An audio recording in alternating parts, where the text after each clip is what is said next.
Le prophète Mohammed naquit à la Mecque en l'an 570, une année mémorable appelée Malfl, l'année de l'éléphant, lorsque l'armée de l'Abyssinie, menée par Abraha et ses éléphants, tenta d'envahir la Mecque pour détruire la Kaaba. Allah les anéantit miraculeusement, préservant sa maison sacrée.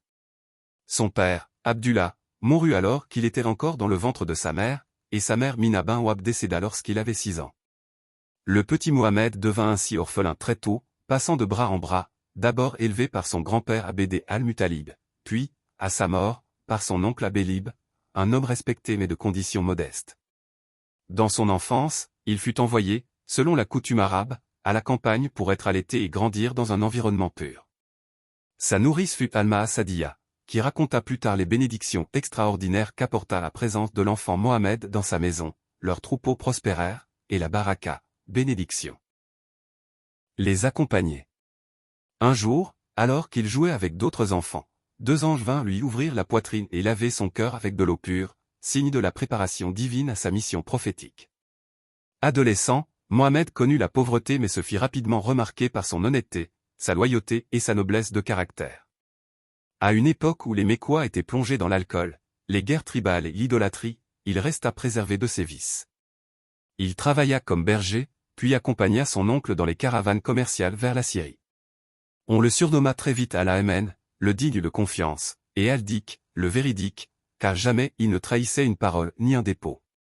À 20 ans, il participa à un pacte appelé If al-Ful, le pacte des vertueux, visant à défendre les opprimés et rétablir la justice à la Mecque. Il rappellera plus tard, même après l'islam, qu'il aurait accepté d'y participer de nouveau, tant ce pacte était noble. À 25 ans, Mohammed entra au service d'une riche commerçante, Khadija bint Khuwaylid, veuve respectée de la Mecque. Impressionnée par son honnêteté et son sens des affaires, elle lui proposa le mariage. Malgré leur différence d'âge, lui avait 25 ans, elle en avait 40, leur union fut pleine d'amour, de respect et de tendresse. Khadija fut sa compagne, son soutien moral et financier, et la première à croire en sa mission prophétique. Ils eurent plusieurs enfants. Qsim, qui mourut jeune. Zénab, Ruqayya, Kulthum et Fima. Et un autre fils, Abdul, qui mourut également en bas âge. Seul Fima survécut après la mort de son père. Vers l'âge de 40 ans, Mohammed ressentit le besoin de s'isoler pour méditer. Il se retirait dans la grotte de Hir, au mont Ener, où il passait des jours entiers à réfléchir sur la création et à invoquer Allah. Badr, 624, première grande victoire des musulmans, considérée comme un miracle. Uhud, 625, lourde défaite où le prophète fut blessé, mais qui renforça la foi. La tranchée, 627, victoire défensive grâce à une stratégie nouvelle. Le prophète montrait toujours clémence, même après les batailles. Jamais il ne chercha la vengeance personnelle. Le prophète Mohammed incarna les plus hautes qualités humaines. Miséricordieux, il pardonnait même à ceux qui l'avaient persécuté. Juste, il jugeait équitablement, sans favoritisme. Humble, il réparait ses vêtements, aidait dans les tâches domestiques, mangeait assis par terre. Généreux, jamais il ne gardait de richesse pour lui, il donnait aux pauvres. Patient, il endura insultes, douleurs et pertes sans jamais désespérer. Allah dit dans le Coran.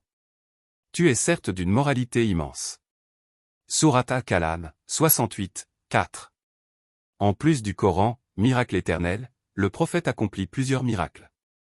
Le voyage nocturne, Isra wa Mirj. Il fut transporté de la Mecque à Jérusalem, puis élevé aux cieux où Allah lui prescrivit la prière. La lune fendue, il montra à son peuple la lune se scinder en deux, par permission d'Allah. L'eau jaillissant de ses mains pour abreuver des compagnons.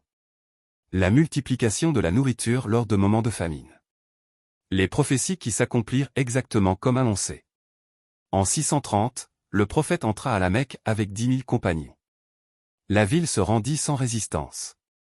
Il détruisit les idoles de la Kaaba et proclama l'unicité d'Allah. Mais au lieu de se venger, il dit à ses anciens ennemis. Allez, vous êtes libres. Un exemple de pardon unique dans l'histoire.